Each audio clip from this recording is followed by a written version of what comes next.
Hello, Reading Room. It is Dr. Annette Feravich, and I am here to read to you from the book, How Large is God? We're talking science. How disappointing. Maybe not as disappointing as God has been to some people, but awful GD close. The Trinitarian God. This is from S.F. Russell Stannard. It is day 335 in the classroom. It is April 9th. Thanks so much for joining me. And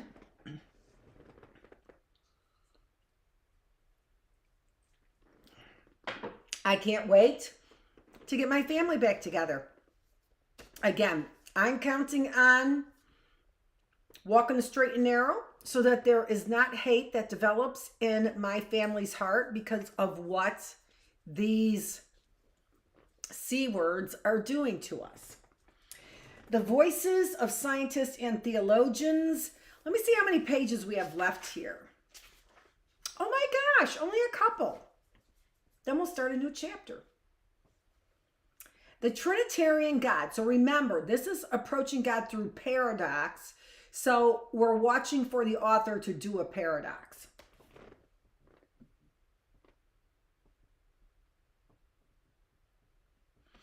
The use of paradox in explanation is not to be taken as a license for sloppy thinking. One cannot just throw together any set of opposing ideas. A good example of the disciplined use of paradox, seeming contradiction, is to be found within the realm of quantum physics in the so-called wave-particle paradox. Let us, for instance, take the behavior of light.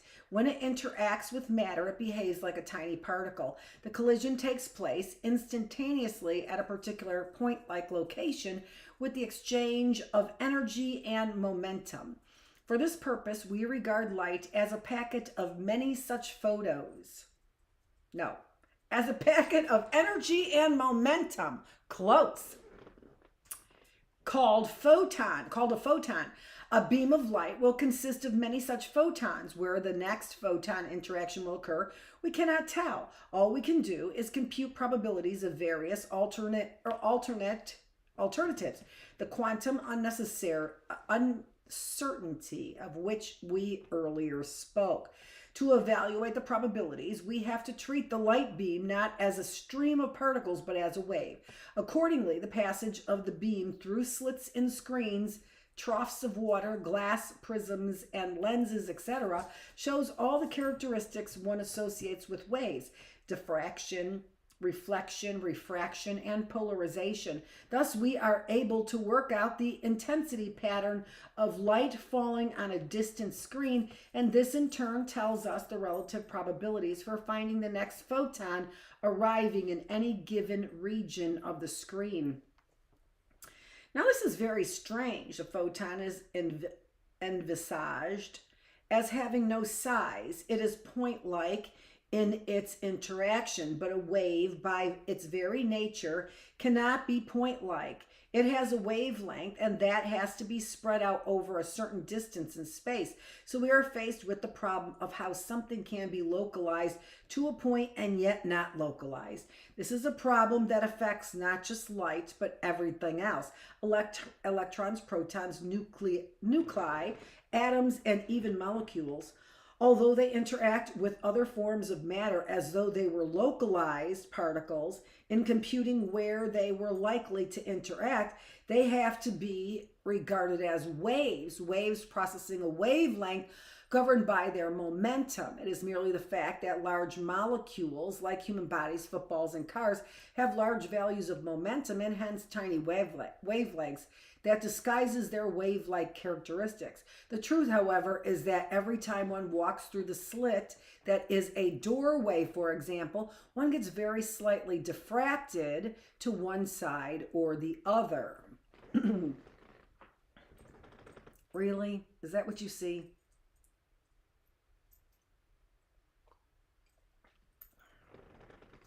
Thanks. Most people just see Annette. And as information does go, knowing me, the person walking through the doorway, as Annette, is much more valuable than what you just said. Let's move on. Thus, we are presented with the wave-particle paradox, how something can be localized and yet not localized. Now, the paradox here is that I said it, and I'm criticizing it. I'm showing you the way. Pay attention.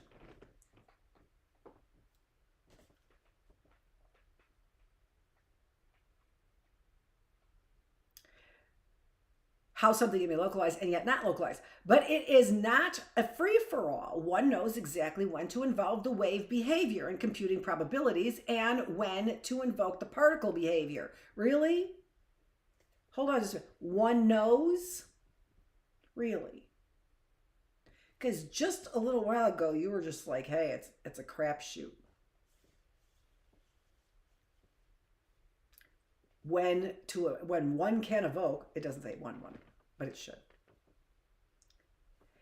What knows? One, the best way to put that one is with the capital O, which it is here.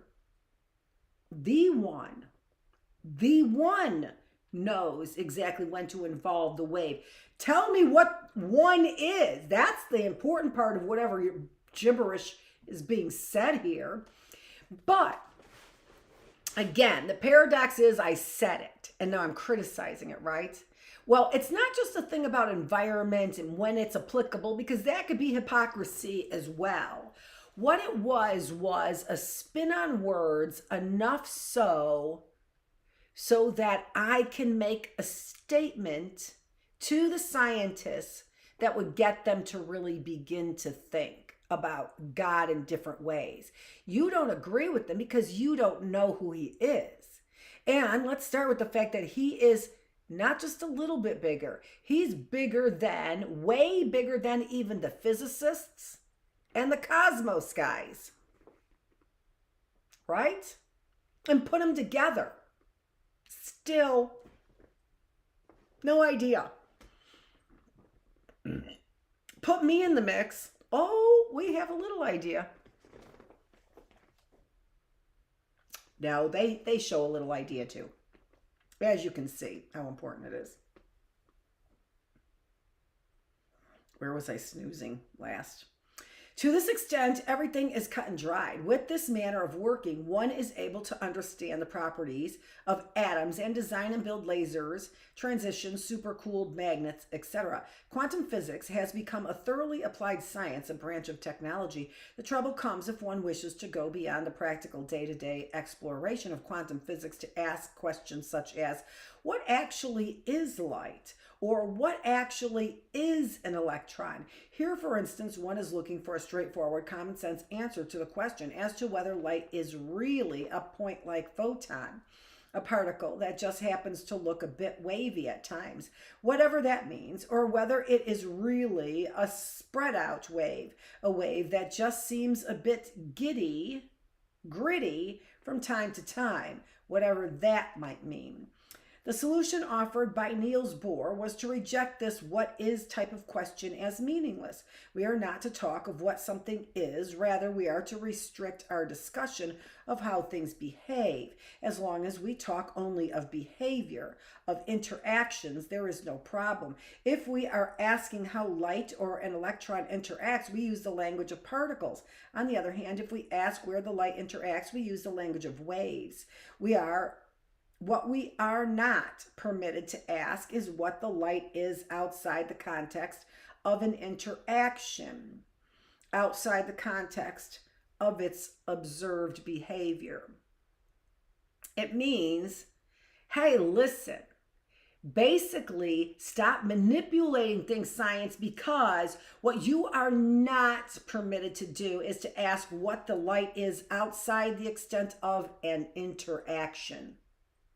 You're not allowed to ask what the personality is, the light of that person is outside of an interaction. That's so stinking wise. Wow. No wonder I wrote that shit. What you are not permitted to do.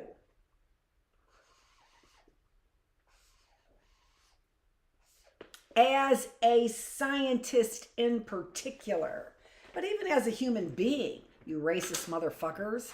Yeah, I have been mad all day long about an impression I got, and it is a true impression of somebody over at Better Health that wanted to humiliate their cashier.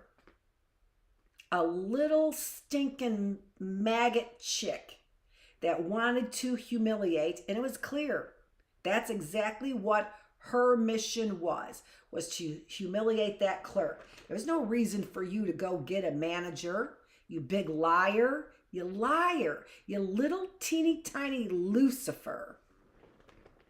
Lucy, that was your name?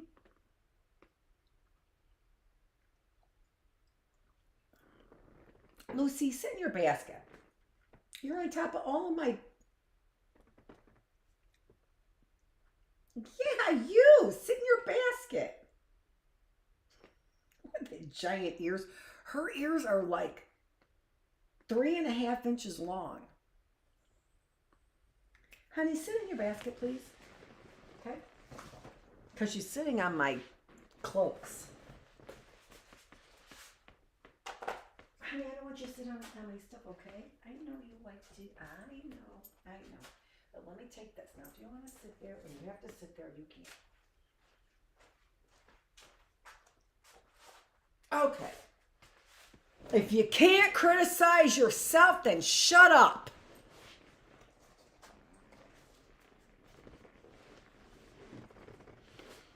Bohr agreed that all the words we use belong to a language concerned solely with interactions.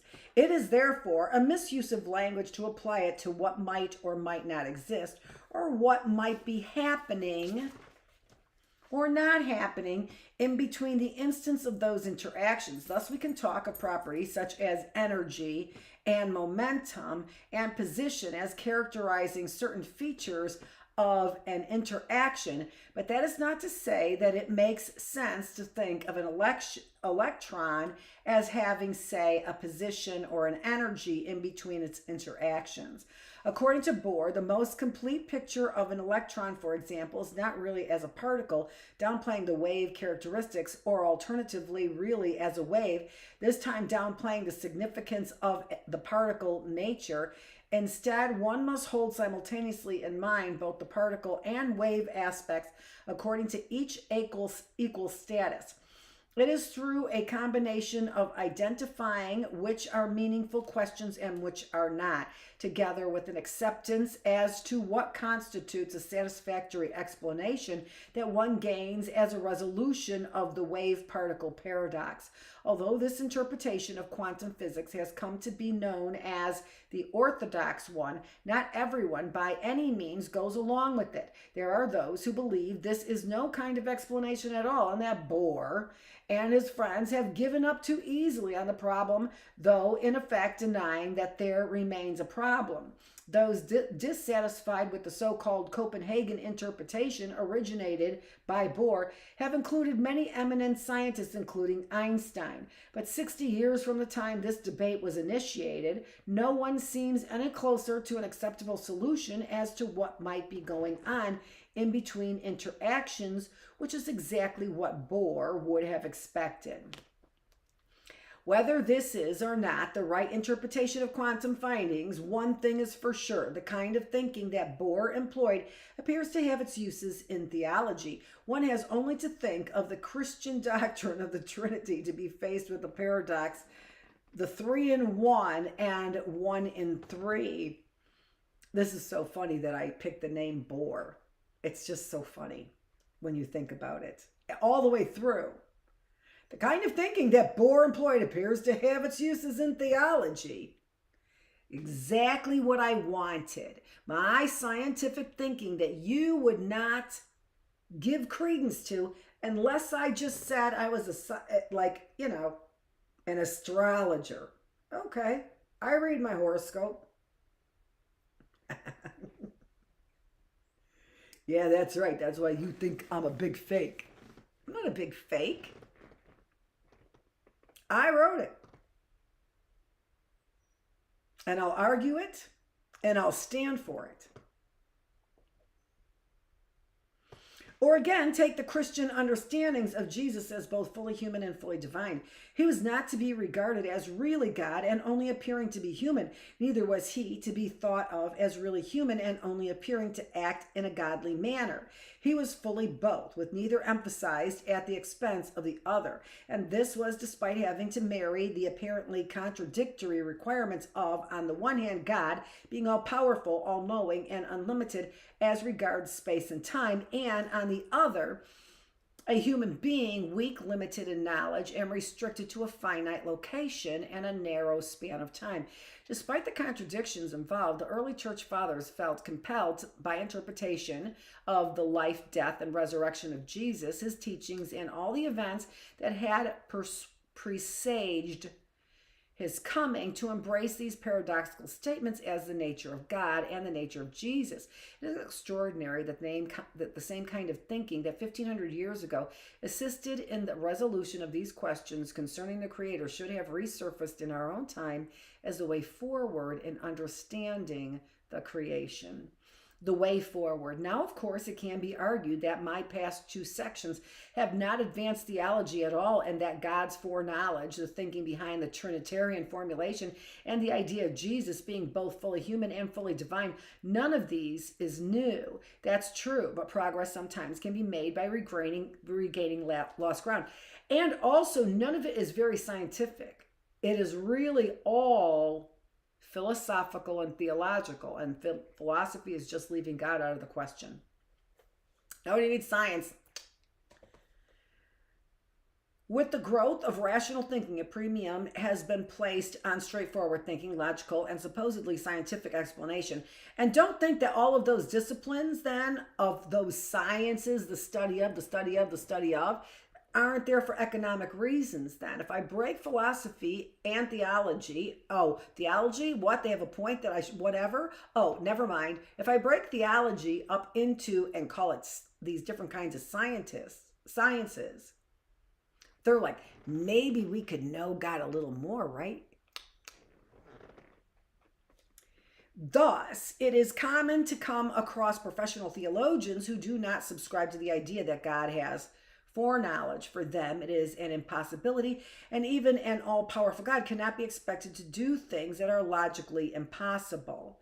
Well, Jesus Christ, why? Just because he is in the parameters of your logic? I mean, wake the fuck up. You're still in the logic that using God's name in vain is using the F word. I mean, seriously? And I know, I'm not saying me, I'm saying you this time. All she did, was spark the knowledge over here. But the point should be well taken.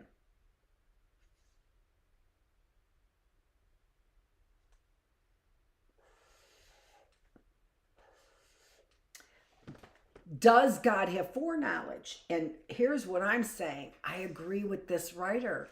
No. He does not have to be expected to have foreknowledge.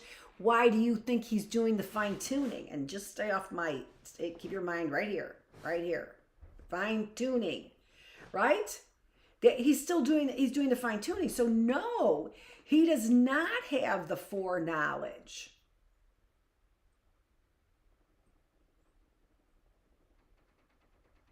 Wow, right? God is humble, which means God can learn. The Pope says that's what changes about religion. Learning changes about religion. And then he stands for an inability to learn. Another paradox not written about in this book, because we're almost done with this chapter.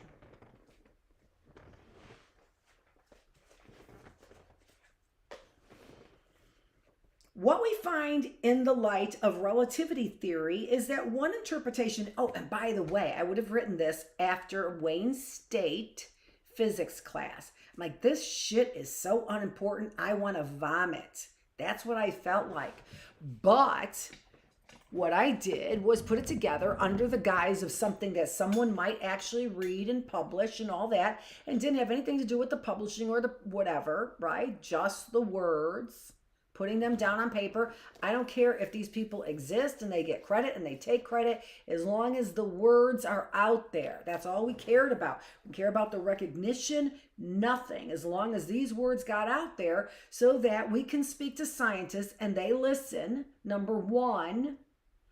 And then number two, get people to think about these questions on all different levels. The levels of, in this case, paradox. What we find in light of relativity theory is that the interpretation of the nature of space-time, widely held by many scientists, is that the existence of the future is far from being an impossibility. It is a reality. The fact that we human beings do not have the facility to gain access to knowledge of that future is completely beside the point. The future is there. That being so, the current trend among some theologians to discount God's ability. See, and what I've been thinking is that then you create your own hell, right? You stop there. Let's say that you murder somebody because the hate is just so high. Let's say that you do that. God's not going to allow that spirit to die, to be murdered, or experience your evil. He's going to let that person move on and you stop and experience the consequences in time. You basically have stopped time for yourself to experience the consequences of your guilt, right? So did the murder happen? For you, it did. That wasn't my experience. I saw a truck go step on it. I'm going to get rid of her one way or another and come through the lights right into the side of my car. And that guy was sweating bullets. He almost had to pull his truck over because my life went on. And he probably did have to pull his truck over because for many people, that experience they were looking forward to was real. See, we learn all kinds of things in the classroom. The fact that we human beings do not have, no, I'm over here. That being so, the current trend among some theologians to discount God's ability to encompass that future smacks of fashioning one's conception of God to fit with human limitations. Did I just not say that? Who doesn't love S. Russell Stannard?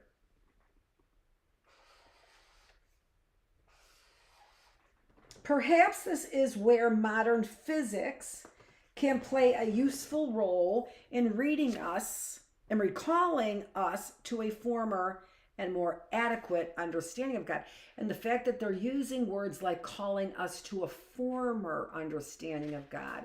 Again, tweaking time. He went up to the future. He went back to the past. He is fine-tuning time for the rest of his creation to be developed. Are you part of it? Because it sounds to me we might just be back to Noah's Ark.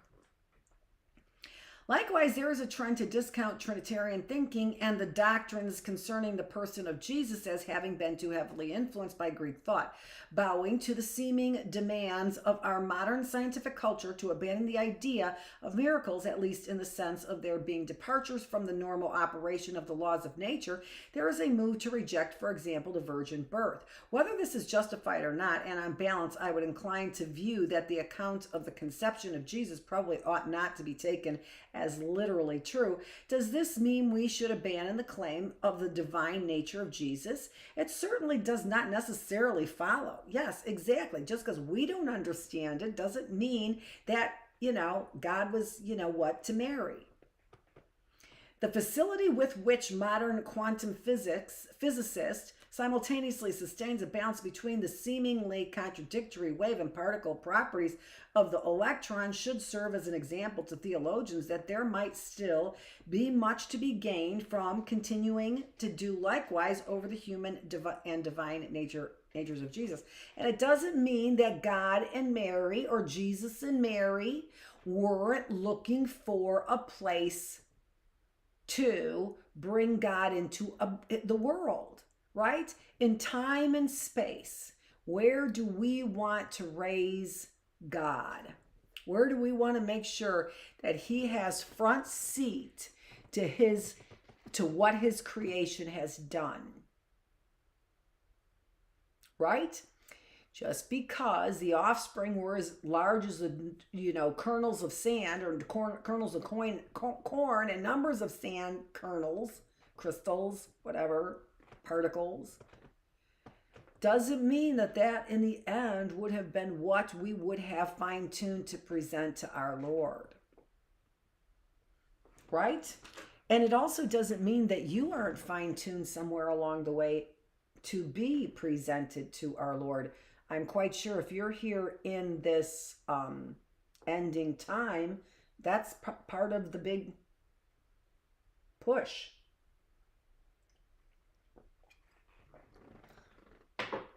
So,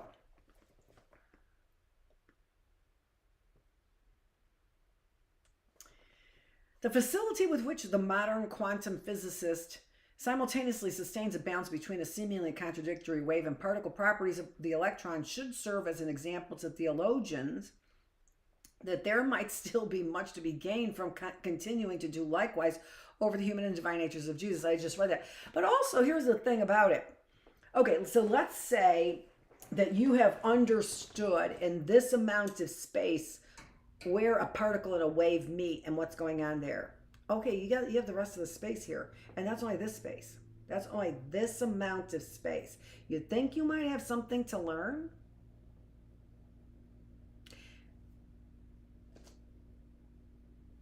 I don't know. Something about the interaction of all that space in time. You think you might have something to learn? And just as this paradoxical type of explanation stemming from science can serve as a useful antidote to overzealous theological attempts to rationalize traditional doctrine, so it might be pointing the way forward for further explorations into the nature of God and the way he relates to us and to the world. For example,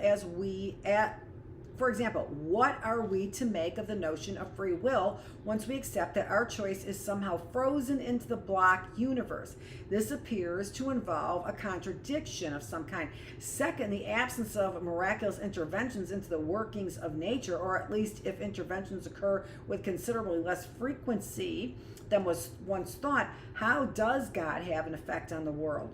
Third, there is an old problem of why there should be injustice, evil, and suffering in a world made by God of justice, goodness, and love. A problem which as we noted earlier, is seemingly exacerbated by the recognition of intense suffering incorporated into the very process by which we were formed, evolution by natural selection.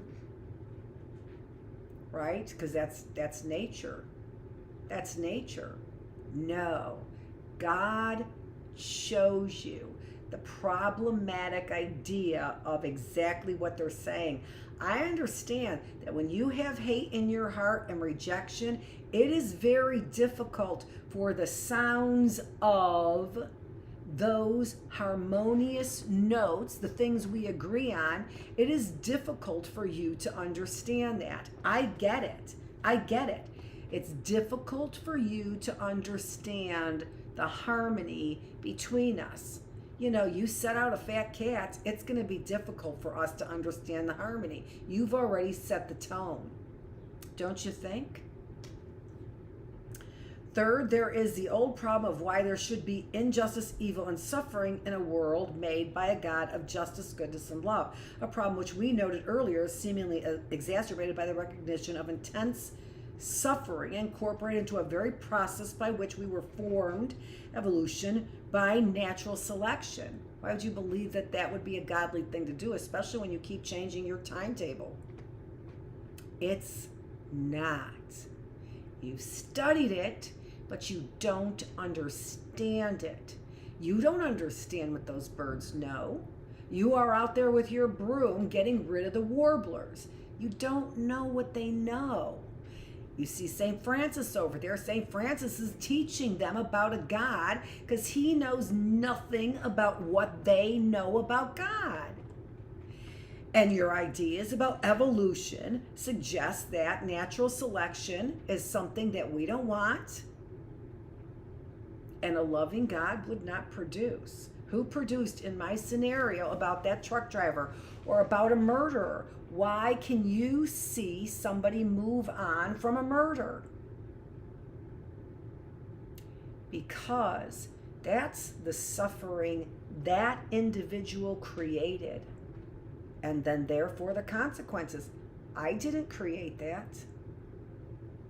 And as long as I don't create that, I don't have to bear the sufferings of that. Somebody goes out and feels that they're entitled to drive a truck through a good woman's car, then that's the hell you suffer. It seems to me a good God wouldn't make somebody else suffer from somebody else's vengeful mistakes. Why is there injustice and evil? I don't know. Why do you allow it? If you ask, why hasn't the Holy Spirit performed a miracle for you? I'm asking you, why have you allowed injustices towards somebody who's trying to show you a way? Towards a teacher? Why would you allow those injustices? That's the world you want? It appears that progress with any of these questions must somehow incorporate within them paradoxical modes of thought, the new kind of thinking that has now surfaced in science and has always had a place in Christian theology. In seeking yet deeper insights into God, we must be alive to the possibility of radically different kinds of explanation. Otherwise, we run the risk of achieving that improved understanding, but not recognizing it when we've got it. Otherwise, we run the risk of achieving that improved understanding, but not recognizing it when we've got it. The improved understanding, in case you missed it, is that evolution by natural selection is not God's idea, no matter what perspective you view that from. You're arrogant. You're arrogant to think that you know. This is Annette Feravich going into the next chapter. How large is faith? So this is still part of section 2, part 2. This is by Herbert Benson and Marg Stark. Starting out in the profession of medicine in the United States more than 30 years ago, a few questions would have struck me, Herbert Benson, as more irrelevant to science than the one posed by the title of this book. How large is God? After all, I was indoctrinated, as all Western physicians are, in medical school and in my subsequent training, to believe that religion was the polar opposite of science, and it seemed to me early in my career that life's mysteries were, one by one, being explained by modern technology and research. So I became impressed with the enormity of science, not with the enormity of God. When referring to God, the authors mean to describe all the deities that people believe in and worship. In this posture, I was as wedded to conventional wisdom as my colleagues, all of us descendants of Rene Descartes, who, among others, forged the fissure between mind and body and between spirit and biology that prevails in Western scientific thought today. But as I began to practice medicine, I noticed that when it came to identifying sources of healing, my colleagues and I were often out of sync with patients. For so many of my patients, God and faith in God were not only relevant but real influences in their lives and in their health. Even so, I would not have ventured into a realm of as unscientific scientific as religion had it not been for mind-body research that led me to wonder if faith in God would be healing in and of itself. Thus began my investigation into these largely unexplored resources, the resources on which patients relied every day of the year, sometimes consciously but often unconsciously without the help of physicians or pharmaceuticals. My investigation meandered, as all scientific pursuits do, from experiment to research results, from new hypotheses to another experiment. But eventually, by way of science, I was compelled to look seriously at faith and at the magnitude of God as seen through the eyes of my patients, the calm within. I came full circle and began to consider the influence faith in God could wield in the body only after prolonged scientific quest, the milestones of which I will now review. I was a young cardiologist when I received one of my first clues that something in the traditional approach to patient care was amiss. In those years, I was troubled by using a single test, the measurement of blood pressure. A physician would diagnose hypertension and prescribe a lifelong regimen of medicines with considerable side effects. However, before coming to see the doctor, the patient may have felt perfectly well and may not have experienced any other symptoms of serious illness. This is why I hate these motherfuckers. Hypertension or sustained high blood pressure is often symptomless, but can have many detrimental long-term effects, such as blocked arteries and enlarged and strained hearts, and can cause a variety of heart disorders and strokes. Moreover, the readiness with which we physicians turned to prescription drugs bothered me. Not only were the side effects bothersome to patients, but the medication often caused hypotension, blood pressure that is too low. This pattern suggested to me that patients' blood pressures may have been artificially elevated by the stress of visiting their physician. I thought that perhaps hypertension could be brought on by stressful events, a correlative that had not been fully recognized at the time. Why would they? We can do something about stressful events now, can't we? What have you done about stressful events? What are you praying for relative to creating stress in the universe? What are you doing relative to creating stress in the universe?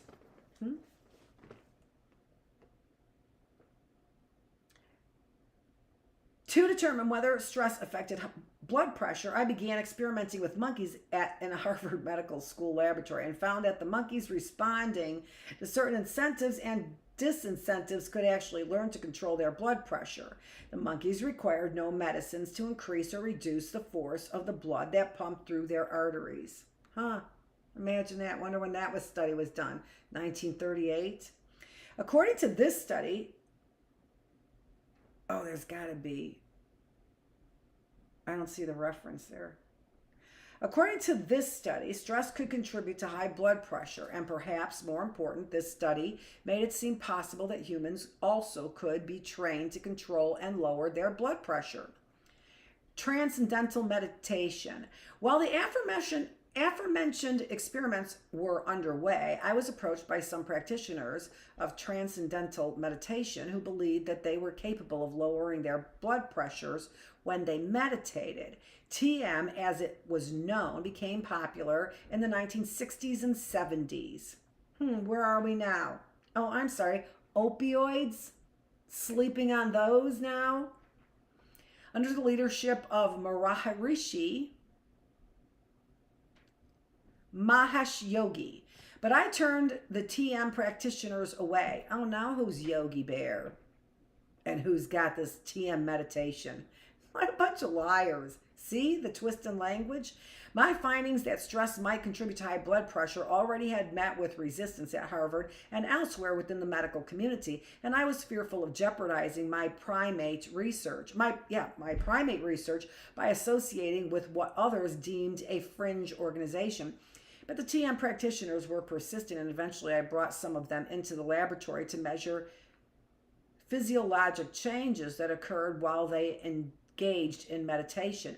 Amazingly, the results proved them right. During their meditative exercises, they experienced low blood pressure, as well as significant reductions in heart heart rate, breathing rate, and speed of metabolism.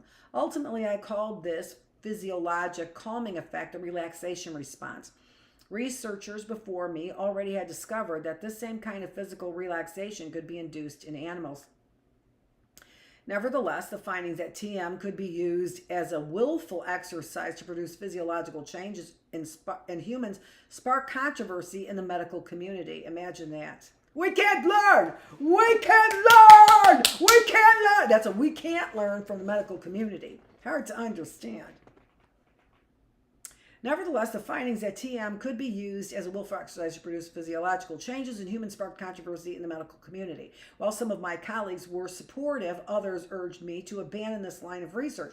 Still others advised my superiors not to allow me to accept grants dedicated to this purpose, fearing the harm my association with a cultish element would do to Harvard's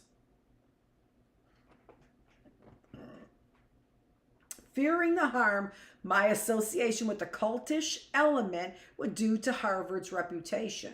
And here I stand as a student of Wayne State and a teacher at Oakland University, afraid that somebody like me is going to ruin their reputation. Your reputation in what? Basketball, Oakland? Your reputation in what, Wayne State? The medical community? Don't see your name in any of these books. It's interesting to me. In the end, it was Harvard's prestige and the open-mindedness of Dr. Robert H. Ebert, former dean of the Faculty of Medicine at Harvard Medical School, who enabled my research to continue. The dean decided if Harvard can't take a chance, who can? Thus, I was allowed to accept grants and to continue my studies of the relaxation response. The placebo effect. One of the arguments used to dismiss the relaxation response was that it was nothing but the placebo effect. The placebo effect describes a phenomenon in which a patient's beliefs and expectations about a pill or therapy contribute to the effectiveness of the treatment. Less well known is the caregiver's beliefs and expectations, and the beliefs and expectations generated by the relationship between caregiver and patient also contribute to the effectiveness of a pill or therapy. Today, medicine primarily employs the placebo effect in new drug trials, in which a control group is given inactive pills as a source of comparison with the medication being tested.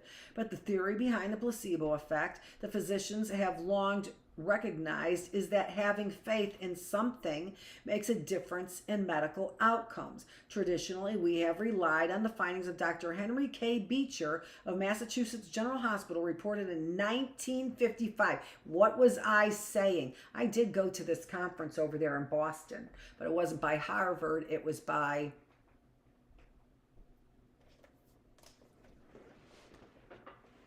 I don't know, Rudy's College over there, probably. Rudy, was that Stephen Jay Gould? I think so.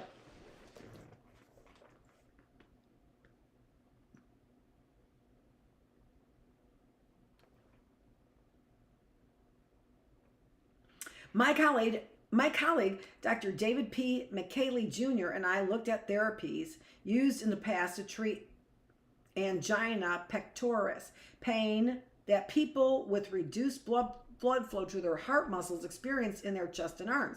All the treatments have since been disproved and abandoned, and many of them, from injections of snake venom to the removal of the thyroid, sound downright absurd to modern ears. Oh, weren't those motherfuckers just removing thyroids all over the place recently when all that we needed was more iodine in our salt? I wonder why. And yet Dr. McCallie and I found that why there are so many people who are running around hating. And yet Dr. McCallie and I found that when the treatments were in vogue and were believed in, these psychological, indefensible, and inherently worthless therapies for angina were effective 70 to 90% of the time. As these same treatments gradually fell out of favor, and as physicians began to question their use, the effectiveness of the procedures indeed dropped to 30 or 40%. So they came up with new devices that were poisonous, more chemical pharmaceuticals. When patients and the doctors had faith in the therapies, the success rate in alleviating angina was 2 to 3 times the rate that Dr. Beecher attributed to the placebo effect. As medical research amassed evidence that the mind and the body were interrelated, and as the mechanisms responsible for the placebo effect became clearer to me, I renamed the effect Remembered Wellness. Not only did Remembered Wellness better describe the brain's influence over physiology, but I hoped that a new name would help medicine think about the phenomenon differently. After all, the placebo effect had become a pejorative like the dummy pill and it's all in your head, terms that the doctor used to dismiss a patient's beliefs or emotions. Dr. Callie and I concluded that medicine seriously devalued remembered wellness as a therapeutic tool, but it took more than 20 years for the message of faith's real influence to find an audience in the medical community. Yeah, now come back another 40 years later and still they're sleeping on it. They've rejected it and they've injected poison, literal poison that they know will poison your body. In the meantime, I returned to elucidating the relaxation response, the study of which eventually led me back to the powers of remembered wellness. Wow, wow, wow. Just loving this book. Loving this book. Loving it. This chapter is by Herbert Benson, right? Herbert Benson, it is How Large is Faith? Was the question, not how large is God, because it doesn't matter. Again, I mean, sort of, he probably said this exactly almost. It doesn't really matter how large God is. It doesn't matter. How large is your faith in him? Right? That's what matters. But it probably does matter how large he is too, which is the reason for this book. We have started chapter 5 in this book, which is titled How Large is Faith? And it is part of the second part of our book, which is Approaches to Scientific and Theological Answers, How Large is Faith? By Herbert Benson and Marge Stark. You know, I met Marge. And she was interviewed for this book. I interviewed her for this book. These are some, they're not all it's not all my writing. And she was over at St. William. I'm like almost sure. Because I remember then I said, well, your last name is Stark. You're Marge Stark. And then she was like, no, it's whatever. And I'm like, no, you're Marge Stark. I remember your last name. So what if it's the same last name as somebody else? Why are you hiding that all of a sudden? That seems weird, doesn't it? Dr. Annette Feravich, we are off for our 3 days. I'm going to be working on getting things ready and set up for my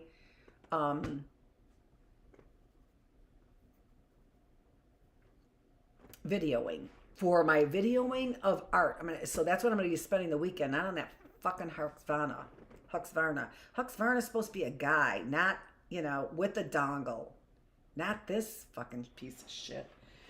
Dr. Annette Feravich, it's April 9th, and I'm just getting back into the swing of cussing again. After a Lent of sacrifice, for sure. Day 335 in the classroom. I'll see you. This, it's just, what else is kind of nice is that you get a nice little pace to the month. It's like, oh my gosh, April's all over. Or like December's all over with and it's January. It's February. And that's a short month. And March is spring. And now we're here in April. April showers bring May flowers. Dr. Annette Feravich, thanks so much for joining me in ways that I know really do hurt some people to look inside themselves and say, what I'm saying is from a teacher and a woman and a mother and a psychologist and a spiritual leader. And if you aren't moved by the things that I have to say as they just fly right the heck out of here, if you're not moved by the things that I have to say as those people, maybe you're just asking the wrong questions of the wrong people. Why aren't you, if you're so great, able to do this? Why is it, if you're so loving, that you use the C word? Because things are really bad when you've taken a good woman away from her family and you've justified it by your own hate values. I haven't taken anything from you. I haven't taken anything from you. And I champion you, but you don't like the way I champion you. Well, I might actually appreciate a couple champions from you. Dr. Annette Feravich, thanks so much for joining me here in the classroom, where I think things are always looking up. Why? Because we work on your mind, your body, and your spirit, no matter what those jealous, envious people who want to be somebody have to say.